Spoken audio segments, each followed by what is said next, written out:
Water rights in the Colorado River Basin are generally predicated on a first-in-time, first-in-right philosophy. Basically, the first person to put water to a beneficial use generally gets that water, in priority, before other users that come later.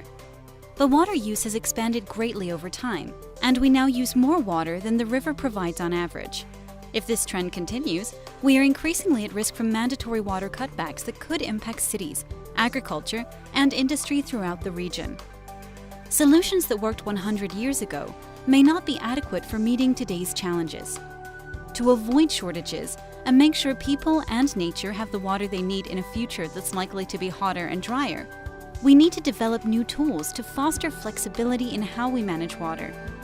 One possible solution that could increase certainty for all water users and the region is to pay willing participants to reduce their water use for a particular period of time and to be paid for those water savings. This approach, also called demand management, is a voluntary, structured, and market-based approach to allow all of us to do more with less water. Demand management is a flexible and dynamic way of sharing water to provide benefits for the entire Colorado River Basin, individual water users, and the river and wildlife that depend on it. The program would pay willing water users, like farmers, ranchers, industry, cities, and towns, to temporarily reduce water use, keeping more water in our rivers and reservoirs. This water helps support the health of the whole system and provides more certainty that we will have the water we need for critical uses, even in dry times. Here is how it could work.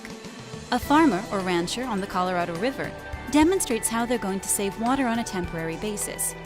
This might be by reducing irrigation halfway through the growing season, by putting less water on their fields all season, or by changing to crops that use less water in the first place.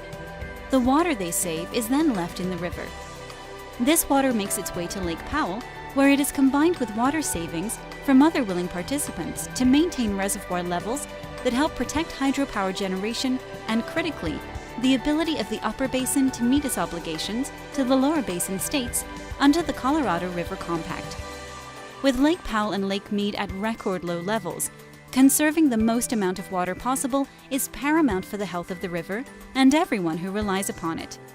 With 1 in 8 Americans dependent on the Colorado River and its importance for fish and wildlife, we must come together to promote a program that works for all water users, reduces the risk to the Colorado River system, and increases overall water security for the entire Southwest.